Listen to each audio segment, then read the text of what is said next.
கல்வராயன் மலைப்பகுதி மக்களுக்கு Aadhaar, ration card, வாக்காளர் அட்டை உள்ளிட்டவைகளை வழங்க 4 வாரங்களில் சிறப்பு முகாம்களை நடத்த வேண்டும் என்ற உத்தரவு பிறப்பிக்கப்பட்டிருக்கிறது. தொடர்பான அண்மை செய்தியை நாம் பார்த்துக் கொண்டிருக்கிறோம். சிறப்பு முகாம்களை 4 வாரங்களில் நடத்த வேண்டும் என்று சென்னை உயர்நீதிமன்றம் உத்தரவு பிறப்பித்திருக்கிறது. அண்மை செய்தியாக பார்த்துக் கொண்டிருக்கிறோம். இதுகுறித்த கூடுதல் விவரங்களை செய்தியாளர் கிருஷ்ணமூர்த்தி வழங்க நாம் கேட்கலாம். வணக்கம் கிருஷ்ணமூர்த்தி, இந்த உத்தரவு தொடர்பான கூடுதல் விவரங்கள் சொல்லுங்கள். விசச்சாராயம் கொடுத்து பலியான சம்பவம் தொடர்பாக சென்னை உயர்நீதிமன்றம் தாமாக முன்வந்து விசாரணைகள் எடுத்த வழக்கானது நீதிபதிகள் SM சுப்பிரமணியம் மற்றும் நீதிபதி சிவநாராயணன் அடங்கிய அமர்வு முன்பு இன்று மீண்டும் விசாரணைகள் எடுத்துக் கொள்ளப்பட்டது.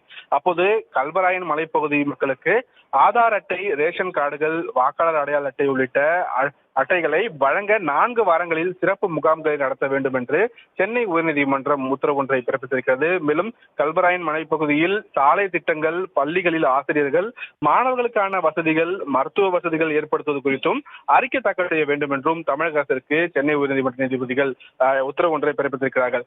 மலைவாழ் மக்கள் மீது வனத்துறை அதிகாரிகள் அதிகார துஷ்பிரயோகம் செய்வதை சகித்துக் கொள்ள முடியாது என்ற ஒரு கருத்தையும் உயர்நீதிமன்ற நீதிபதிகள் தெரிவித்திருக்கிறார்கள். மேலும் ஆம்புலன்ஸ் செல்ல ஏதுவாக சாலை வசதி ஏற்படுத்தி கொடுப்பதை முதலில் உறுதி செய்ய வேண்டும் என்றும் சென்னை உயர்நீதிமன்றம் கேட்டுக் கொண்டுள்ளது. குறிப்பாக ஆரம்ப சுகாதார நிலையங்களில் மருத்துவர்கள், செவிலியர்கள் இருப்பதை உறுதி செய்ய வேண்டும் என்றும் சென்னை உயர்நீதிமன்றம் தெரிவித்திருக்கிறது.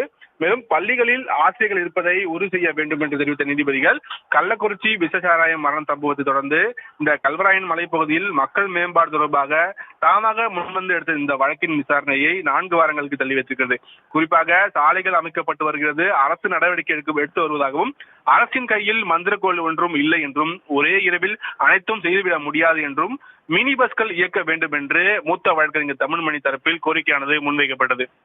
மேலும் மலைப்பகுதியில் மேம்பாட்டு நடவடிக்கைகள் எடுக்கப்பட்டு வருகின்றதாகவும் அரசு தரப்பில் ஆஜரான கூடுதல் தலைமை வழக்கறிஞர் ரவீந்திரன் விளக்கம் அளித்திருந்தார்.